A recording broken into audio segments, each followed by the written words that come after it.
जय हिंद साथियों, अंत्योदय एकेडमी में आपका स्वागत है। साथियों, यहाँ पर हम मध्य प्रदेश जीके की topic wise rapid MCQ series start करने जा रहे हैं। यह मध्य प्रदेश लोक सेवा आयोग की प्रारंभिक परीक्षा और अन्य एक दिवसीय परीक्षाओं के लिए आपके लिए लाभकारी साबित होने वाली है।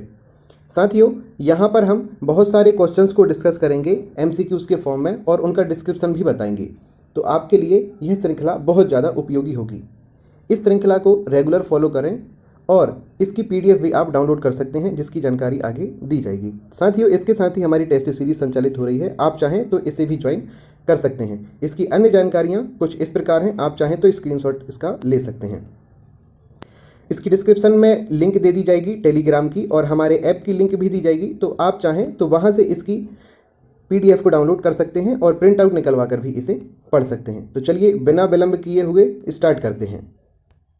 इस प्रकार हमारा पहला प्रश्न है, मध्य प्रदेश में निम्नलिखित में से किस क्षेत्र के उत्खनन में ताम्रपाषाण युग के अवशेष प्राप्त हुए हैं?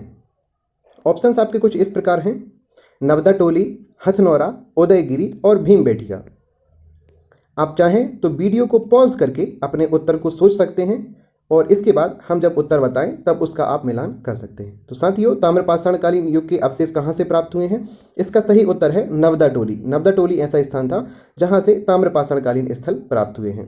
महत्वपूर्ण तथ्य देखते हैं इसके डिस्क्रिप्शन में। तो मध्य प्रदेश के मालवा, नवदा टोली, नागदा, आवरा, कायथा, बेसनगर, एरण आदि स्थानों से ताम्रपाषाण युगीन अवशेष प्राप्त हुए हैं। ताम्रपाषाण काल लगभग 500 ईसा पूर्व मनुष्य ने सर्वप्रथम जिस धातु का प्रयोग किया था वह तांबा था। इस समय मनुष्य पत्थर एवं तांबे के औजार उपकरणों का प्रयोग करने लगा था। यह इससे संबंधित तथ्य थे। अगले प्रश्न की बात करते हैं। प्रश्न है, मध्य प्रदेश में पुरापाषाणकालीन मानव की खोपड़ी के अवशेष प्राप्त हुए हैं, वह कौन सा क्षेत्र है जहां से मानव की खोपड़ी के साक्ष्य प्राप्त हुए थे? भीमबेटका, आजमगढ़, हथनौरा या बेसनगर? तो साथियों, सही उत्तर है हथनौरा। हथनौरा से ही मानव की खोपड़ी के साक्ष्य प्राप्त हुए हैं। आगे चलते हैं, देखते हैं इसका डिस्क्रिप्शन में है कि पुरापाषाणकालीन आखेटक एवं खाद्य संग्राहक काल के रूप में जाना जाता है। पुरापाषाण काल को इस युग का सबसे महत्वपूर्ण कार्य मानव द्वारा आग जलाना सीखना था। पुरापाषाण काल में ही आग जलाना सीखा था। होशंगाबाद, नरसिंहपुर के बीच में स्थित नर्मदा घाटी में पुरापाषाणकालीन जीवाश्म की प्राप्ति हुई है। यहीं पर नर्मदा घाटी क्षेत्र में स्थित हथनौरा, होशंगाबाद में पुरापाषाणकालीन मानव की खोपड़ी के अवशेष प्राप्त हुए हैं। मध्य प्रदेश के रायसेन जिले में विंध्य पहाड़ियों से घिरी हुई भीमबेटका एवं सागर के निकट पहाड़ियों में पुरापाषाणकालीन शैलाश्रय प्राप्त किए गए हैं। इस तरह से आप अन्य जानकारी को यहाँ से बटोर सकते हैं। अगले प्रश्न की बात करते हैं। अगला प्रश्न है, मध्य प्रदेश में लौह युगीन संस्कृति का काल किसे माना जाता है? लौह युगीन संस्कृति में आपके ऑप्शन हैं लगभग 1000 से 950 ईसा पूर्व, 1500 से 600 ईसा पूर्व, 900 से 300 ईसा पूर्व और 5000 ईसा पूर्व। तो इस तरह से लौह संस्कृति का समय माना जाता है 1000 से 950 ईसा पूर्व को। इसके महत्वपूर्ण तथ्यों की बात करें तो मध्य प्रदेश में लगभग 1000 से 950 ईसा पूर्व के दौरान लोहे की खुदाई के बाद लोहा युगीन संस्कृति की खोज हुई और ये से ही उत्तर वैदिक काल या लौह युगीन संस्कृति कहा जाता है। मुरैना, भिंड और ग्वालियर क्षेत्र में लौह युगीन संस्कृति के साक्ष्य प्राप्त हुए हैं। यह ध्यान रखने योग्य बात है कि मुरैना, भिंड और ग्वालियर जो उत्तरी मध्य प्रदेश है वहाँ से लौह युगीन संस्कृति के साक्ष्य प्राप्त हुए हैं। और लौह युगीन संस्कृति की जो नेतृत्व करता है वो है चित्रित धूसर मृदभांड, यही लौह युग की पहचान है। अगले प्रश्न को देखते हैं। अगला प्रश्न है, मध्य प्रदेश की किस संस्कृति के अंतर्गत कृषि के साक्ष्य मिले हुए हैं? तो कृषि के साक्ष्य कहाँ से प्राप्त हुए हैं? ऑप्शन है लौह युगीन संस्कृति, मालवा संस्कृति, कायथा संस्कृति या इनमें से कोई नहीं। तो साथियों, मालवा संस्कृति से कृषि के साक्ष्य प्राप्त हुए हैं। महत्वपूर्ण तथ्यों की बात करते हैं तो मालवा संस्कृति प्रमुख रूप से अपनी उत्कृष्ट मृदभांड के लिए जानी जाती है। इसके प्रमुख स्थल कायथा, उज्जैन, एरण, सागर तथा नवदा टोली है। नवदा टोली खरगोन में स्थित है, जिसमें नवदा टोली मालवा संस्कृति के साक्ष्य को नेतृत्व प्रदान करता है, वहीं से इसके साक्ष्य प्राप्त होते हैं। अगला प्रश्न है, इनमें से कौन सा सुमेलित नहीं है? आपको एक सारणी दी जाएगी, इसमें से बताना है कि कौन कौन से सुमेलित नहीं है।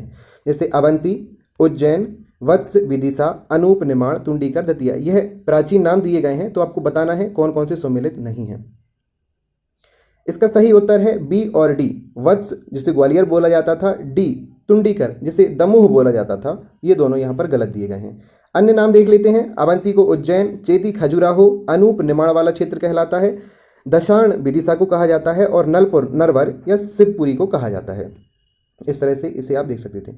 अगला प्रश्न है, मौर्य युग में मालवा का पश्चिमी भाग अवंतिका कहलाता था। जो पश्चिमी भाग था वो अवंतिका कहलाता था मालवा का। जो पूर्वी भाग था वह अकरा कहलाता था। इस अकरा की राजधानी क्या थी, जबकि पश्चिमी भाग की राजधानी उज्जैन थी। यहाँ पर ऑप्शन आपके हैं भोपाल, विदिशा, रायसेन या इनमें से कोई नहीं। मौर्य युग इनकी बात कर रहे हैं तो यहाँ पर इनकी पूर्वी भाग जो अकरा था उसकी राजधानी विदिशा थी। तो विदिशा यहाँ पर आपका सही उत्तर होगा। अगला प्रश्न है, इतिहास के अनुसार किसने ग्वालियर की स्थापना की थी। ग्वालियर राज्य की स्थापना, ग्वालियर की स्थापना किसने की थी। इसका सही उत्तर है राणोजी सिंधिया। राणोजी सिंधिया ने ही ग्वालियर की स्थापना की थी। आगे चलते हैं, देखते हैं इसके महत्वपूर्ण तथ्य। ग्वालियर राज्य की स्थापना 18वीं शताब्दी की शुरुआत में राणोजी सिंधिया ने मराठा परिसंघ के हिस्से के रूप में की थी। महादाजी सिंधिया के राज्य में ग्वालियर राज्य मध्य भारत की एक प्रमुख शक्ति बन गया था। महादाजी सिंधिया के टाइम पर एक प्रमुख शक्ति बन गया था। ग्वालियर राज्य के उत्तराधिकारियों में महादाजी सिंधिया, दौलत राव और जीवाजी राव सिंधिया हुए हैं। दौलत राव सिंधिया ने ही ग्वालियर को राजधानी बनाया था।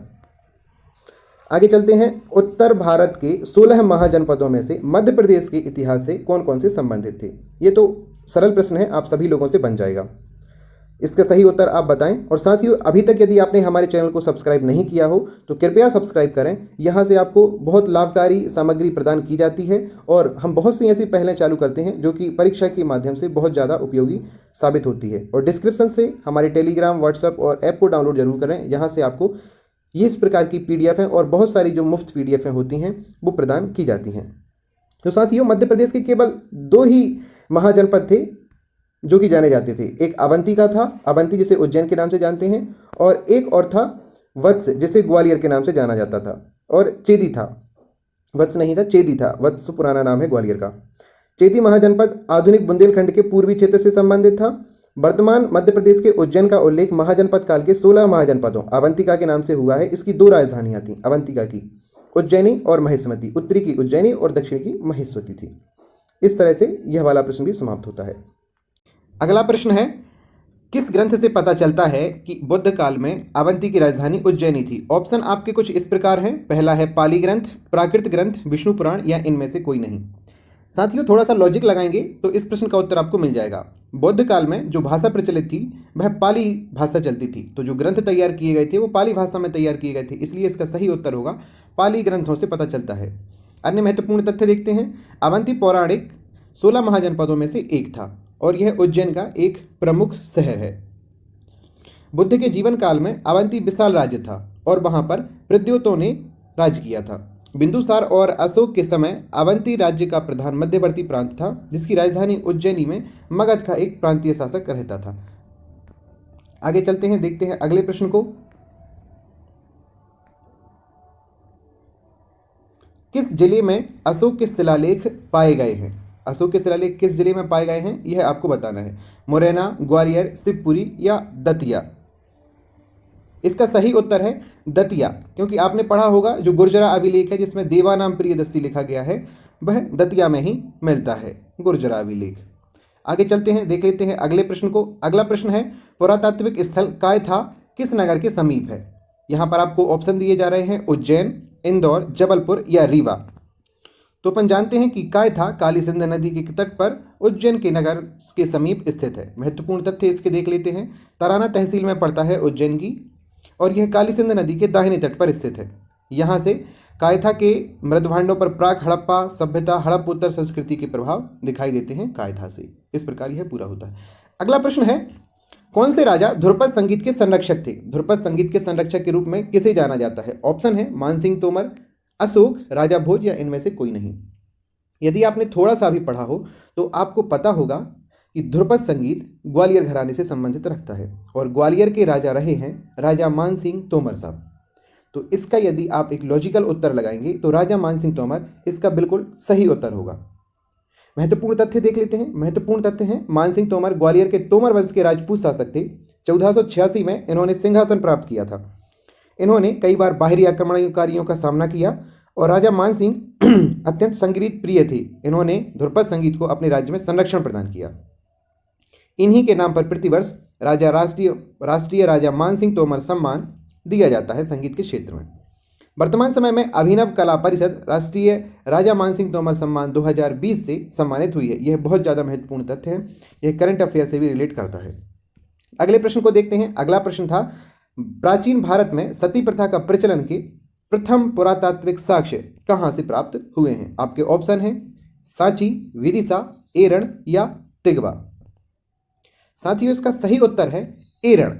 एरण जो कि सागर में है। भानुगुप्त का अभिलेख मिलता है। यहाँ पर गोपराज इनके सेनापति थे, जिनकी पत्नी सुभद्रांगी चित्रांशी का यहाँ पर सती होने के साक्ष्य मिलते हैं। यहाँ से आप कुछ इनको देख सकते हैं। आगे चलते हैं, देख लेते हैं अगला प्रश्न। होशंग शाही ने किस सदी में मांडू में स्वतंत्र राज्य की स्थापना की थी? होशंग शाही ने किस सदी में स्थापना की थी? ऑप्शन है 14वीं सदी, 15वीं सदी या 16वीं सदी या इनमें से कोई नहीं। तो इसका सही उत्तर है साथियों 14वीं सदी में। होशंग शाह के बारे में कुछ महत्वपूर्ण तथ्य देख लेते हैं। मांडू को सिटी ऑफ जॉय कहा जाता है और 14वीं शताब्दी में होशंग शाही ने इसकी स्थापना की थी। यह इस्लामिक राजा थे। होशंग शाह गौरी इनका नाम था और इनका पूर्व नाम राजा बनने से पहले इनका नाम था अल्प खां। होशंग शाह का नाम था अल्प खां। आगे चलते हैं। अगला प्रश्न है, भरहुत स्तूप की खोज किसने की थी? आपके ऑप्शन हैं कनिंघम, स्मिथ, मार्शल या दयाराम साहनी। साथियों, भरहुत स्तूप की खोज कनिंघम साहब ने की थी। यह इसका सही उत्तर है। महत्वपूर्ण तथ्य देख लेते हैं। सतना जिले में भरहुत स्तूप स्थित है, जिसका निर्माण अशोक जी के द्वारा करवाया गया था और इसकी 4 दीवारी सुंग वंश के द्वारा निर्माण की गई थी और तोरण भी सुंग वंश के द्वारा बनाया गया था। कनिंघम साहब ने 1875 में इसकी खोज की थी। अगला प्रश्न है, मध्य प्रदेश में प्रागैतिहासिक शैलचित्र कहाँ पाए जाते हैं? प्रागैतिहासिक शैलचित्र कहाँ पाए जाते हैं, यह आपको बताना है। ऑप्शन है बाकी गुफाओं में, उदयगिरी गुफाओं में, सोनागिरी या भीमबेटका। साथियों, प्रागैतिहासिक शैलचित्रों के लिए हमारा वैश्विक धरोहर स्थल है यूनेस्को के द्वारा जिसे मान्यता प्रदान की गई है 2003 में, यह है भीमबेटका। इसका सही उत्तर होगा। महत्वपूर्ण तथ्य देख लेते हैं। तो भीमबेटका रायसेन में है। 1990 में इसे राष्ट्रीय महत्व का घोषित किया गया था। जुलाई 2003 में यूनेस्को विश्व धरोहर स्थल और रायसेन जिले में यह स्थित है। इस तरह से यह पूरा होता है।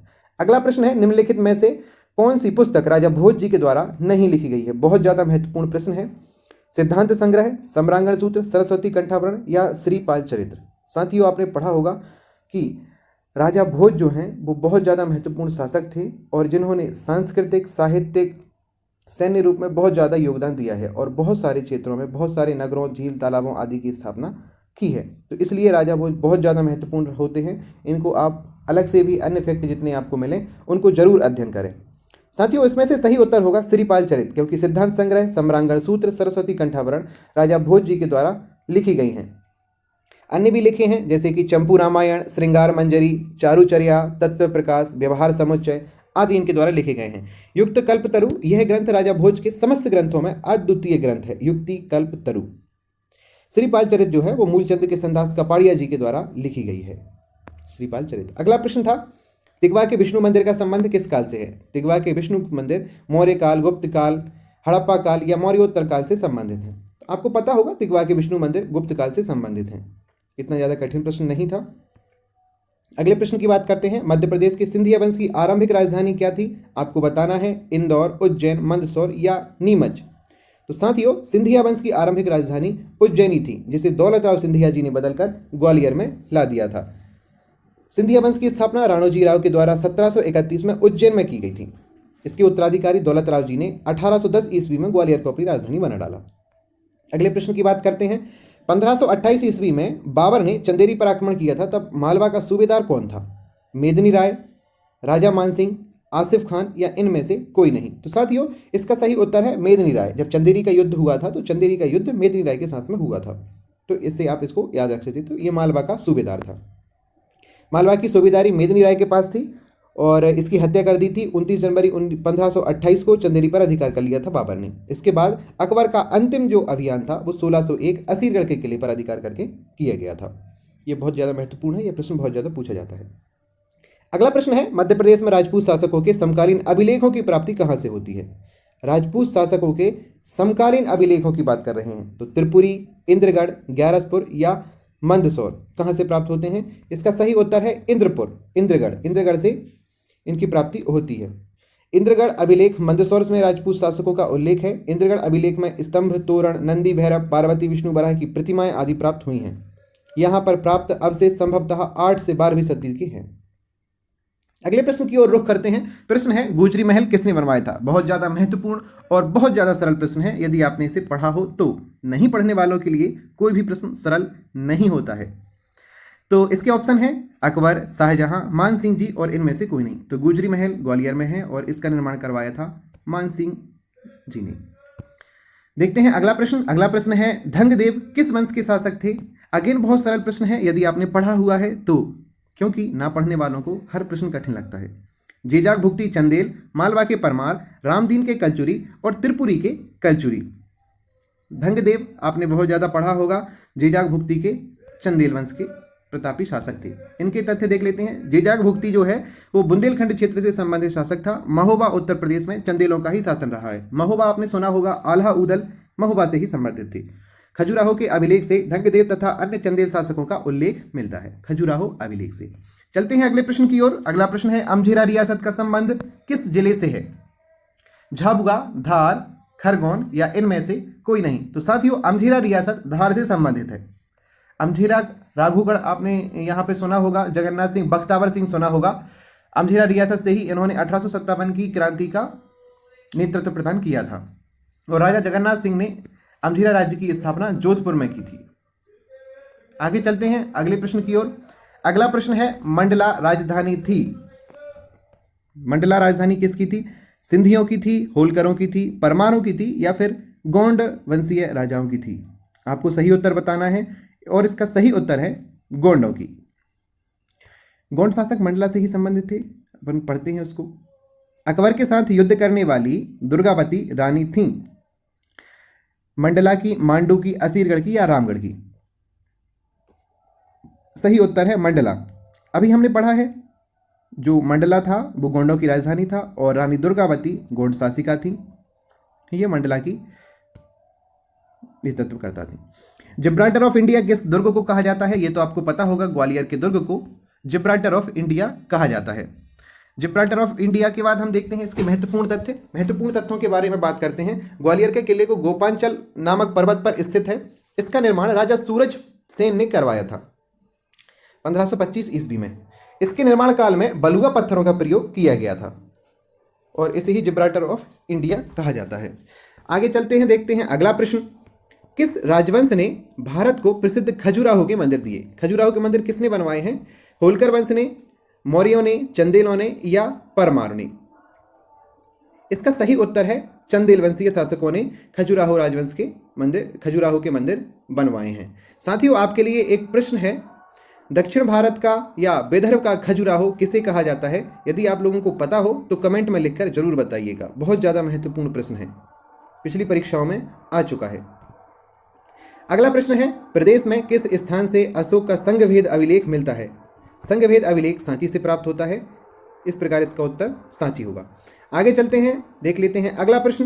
प्रदेश के किस जिले में स्थित इत्तेवाडो नामक टीले से 11 मौर्यकालीन स्तूप प्राप्त हुए हैं। इसकी बात करते हैं। ऑप्शन है गुना, खरगोन, रायसेन या उज्जैन। सही उत्तर है खरगोन। खरगोन जिले से इत्तेवाडो नामक टीले से 11 मौर्यकालीन स्तूप प्राप्त हुए हैं। महत्वपूर्ण तथ्यों की बात करें तो कसरावद खरगोन जिले में स्थित है और 11 मौर्यकालीन स्तूप यहां से उत्खनन करके प्राप्त किए गए हैं। अगले प्रश्न की ओर चलते हैं। अगला प्रश्न है निम्नलिखित में से कहां सम्राट अशोक द्वारा अपनी पत्नी कुमार देवी के लिए स्तूप का निर्माण करवाया गया था। ऑप्शन है खरगोन, रायसेन, गुना या उज्जैन। साथियों आपको पता होगा कि अशोक जो थे उज्जैन के प्रशासक के रूप में नियुक्त किए गए थे और वहीं की थी कुमार देवी या कुमारी देवी। तो इनका स्तूप अशोक ने उज्जैन में ही निर्माण कराया है। आगे चलते हैं, देख लेते हैं अगला प्रश्न। अगला प्रश्न है भरहुत स्तूप में 4 दीवारी और प्रवेश द्वार किस काल में निर्मित किए गए थे। साथियों भरहुत स्तूप के डिस्क्रिप्शन में हमने देखा था कि जो शुंगकालीन शासक थे उन्होंने 4 दीवारी और तोरणों का निर्माण करवाया था। इसके महत्वपूर्ण तथ्य देख लेते हैं, ये भी वही लिखा हुआ है। आगे चलते हैं, देखते हैं अगला प्रश्न। अगला प्रश्न है निम्नलिखित में से मध्य प्रदेश के किस स्थान से सातवाहन वंशों के द्वारा जारी किए गए शीशे के सिक्के प्राप्त होते हैं। बालाघाट, सिवनी, दमोह या त्रिपुरी। आपको इसका सही उत्तर बताना है और साथियों इसका सही उत्तर है त्रिपुरी। सातवाहन वंशों के द्वारा जो शीशे के सिक्के जारी किए गए थे उनके साक्ष्य त्रिपुरी से प्राप्त होते हैं। अगला प्रश्न है, चंदेल राजाओं द्वारा निर्मित खजुराहो के प्रसिद्ध मंदिर किस धर्म से संबंधित हैं? आपने पढ़ा होगा कि यह मंदिर जैन, वैष्णव और शैव तीनों धर्मों से संबंधित हैं। अगला प्रश्न है, बालाघाट में लौंची का किला किस राजवंश से संबंधित है? साथियों, बालाघाट वाले क्षेत्र को यदि आप मन में ध्यान करेंगे तो गोंडवाना रियासत का हिस्सा वहां पर आता है। तो यदि एक लॉजिक लगाएंगे तो कलचुरी, चंदेल, गोंड और मौर्यों में से सही उत्तर इसका गोंड होगा। आगे चलते हैं, देखते हैं अगला प्रश्न। अगला प्रश्न है, निम्नलिखित में से कौन से वर्तमान के भोपाल के संस्थापक थे? ऑप्शन है मधुकर शाह, रविशंकर शुक्ल, छत्रसाल या दोस्त मोहम्मद खान। इसका सही उत्तर है दोस्त मोहम्मद खान जी भोपाल के संस्थापक थे। तथ्यों की बात करते हैं, मध्य प्रदेश की राजधानी भोपाल की स्थापना परमार राजा भोज ने की थी, परंतु इसको वास्तविक जो स्थापना है वो अफगान योद्धा दोस्त मोहम्मद खान ने 1720 में की थी, और राजा भोज ने जब इसका नाम रखा था तो इसका भोजपाल नाम रखा गया था। अगला प्रश्न है, प्राचीन काल में युद्ध विजय का पहला विशाल कीर्ति स्तंभ प्रदेश में कहाँ स्थित है? मांडू, ओरछा, दसपुर या सांची? कहाँ पर स्थित है यह आपको बताना है। हम बताते हैं, इसका सही उत्तर है दसपुर। विशाल कीर्ति स्तंभ दसपुर में स्थापित है। ताजुल मस्जिद का निर्माण किन शासकों के द्वारा शुरू किया गया था? औरंगजेब, हुमायूं, बाबर, सुल्तान जहां बेगम। तो साथियों, ताजुल मस्जिद सुल्तान जहां बेगम के द्वारा बनवाई गई थी। अगला प्रश्न है,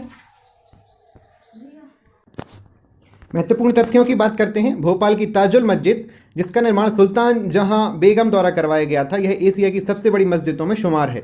बहादुर शाह जफर के शासनकाल में इस मस्जिद का निर्माण काल प्रारंभ हुआ था।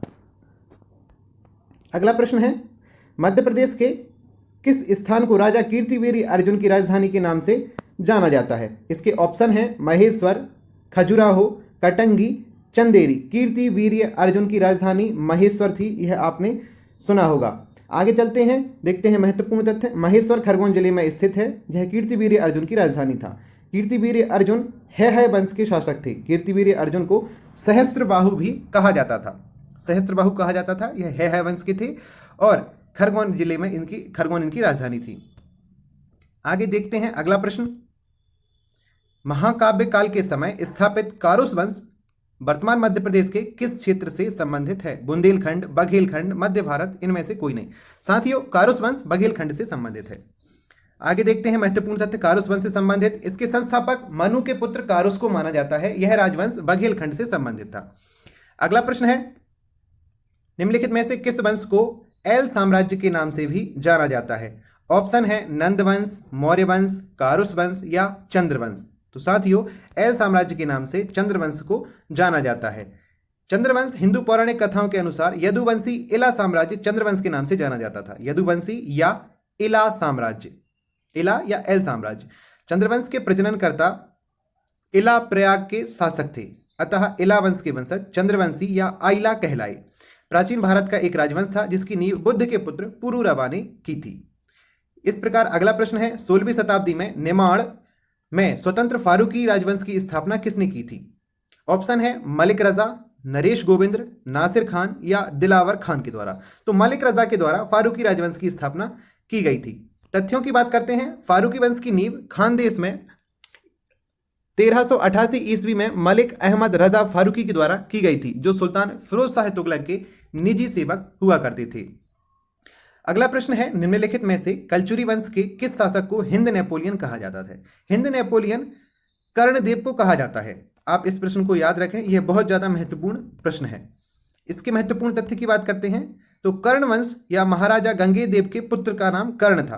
कर्ण का शासन 1441 से 1073 ईस्वी तक माना जाता है। इसे हिंदू नेपोलियन कहा जाता है। कर्ण ने ही त्रिपुरी को राजधानी बनाया था कलचुरी राजवंश की। कलचुरी राजवंश की राजधानी त्रिपुरी को कर्ण द्वारा ही बनाया गया था। निम्नलिखित में से किस चंदेल शासक ने महाराजाधिराज की उपाधि धारण की है? आपके ऑप्शन है धंगदेव, यशोवर्मन, नन्नुक या इनमें से कोई नहीं। तो साथियों, यशोवर्मन ने नहीं, धंगदेव ने ही महाराजाधिराज की उपाधि धारण की थी। आगे चलते हैं, देखते हैं महत्वपूर्ण तथ्य। चंदेल वंश के संस्थापक राजा नन्नुक थे, इनके पश्चात यशोवर्मन बने। धंगदेव यशोवर्मन के ही पुत्र थे जिन्होंने महाराजाधिराज की उपाधि धारण की थी। अगला प्रश्न है, किस अभिलेख से मंदसौर में गोहिल वंश के शासन की पुष्टि होती है? देखिए, गोहिल वंश जो है वो मंदसौर से संबंधित है। मंदसौर में हमने इससे पहले इंद्रगढ़ पढ़ा हुआ था। तो आगे चलते हैं, गोहिल वंश के शासक कहाँ से हैं? तोमैन अभिलेख से प्राप्त होता है, सांची अभिलेख से, एरण अभिलेख से या जीरण अभिलेख से प्राप्त होता है मंदसौर में गोहिल वंश की। तो साथियों इसका उत्तर है जीरण अभिलेख। जीरण अभिलेख मंदसौर में स्थित है, जो कि गोहिल वंश की जानकारी प्रदान करता है। आगे चलते हैं, देखते हैं अगला प्रश्न। अगला प्रश्न है, आल्हा ऊदल का संबंध मध्य प्रदेश के किस स्थान से रहा है? यह हमने पहले डिस्क्रिप्शन में देखा हुआ है, आपको जरूर याद होगा। चंदेरी, महोबा, पन्ना या विदिशा। साथियों हमने जब चंदेल वंश पढ़ा था तब हमने वहां पर आपको बताया था कि चंदेल वंश जो है, खजुराहो जिनकी राजधानी थी, वो महोबा क्षेत्र को भी कवर करता था यूपी के, और आल्हा ऊदल का संबंध महोबा से ही है। तथ्य देख लेते हैं। महोबा उत्तर प्रदेश का जिला है, बुंदेलखंड क्षेत्र में आता है और यह बुंदेलखंड की राजधानी रहा है। आल्हा ऊदल नगर भी इसको कहा जाता है। शाजापुर में किसने जामा मस्जिद का निर्माण कराया था? साथियों बहुत ज़्यादा महत्वपूर्ण प्रश्न है, इसका उत्तर आपको जरूर आना चाहिए। नवाब अली के द्वारा, सुजान सिंह के द्वारा, गंजन सिंह के द्वारा, हैदर अली के द्वारा। साथियों इसका सही उत्तर है टीपू सुल्तान के पिताजी हैदर अली जी ने शाजापुर में जामा मस्जिद का निर्माण करवाया था।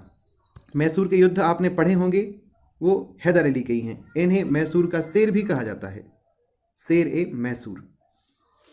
वीर उदय चंद्र का संबंध मध्य प्रदेश के किस जिले से है? वीर उदय चंद्र, आपके ऑप्शन कुछ इस प्रकार हैं, रीवा, जबलपुर, झाबुआ या मंडला। तो साथियों वीर उदय चंद्र मंडला से संबंधित हैं।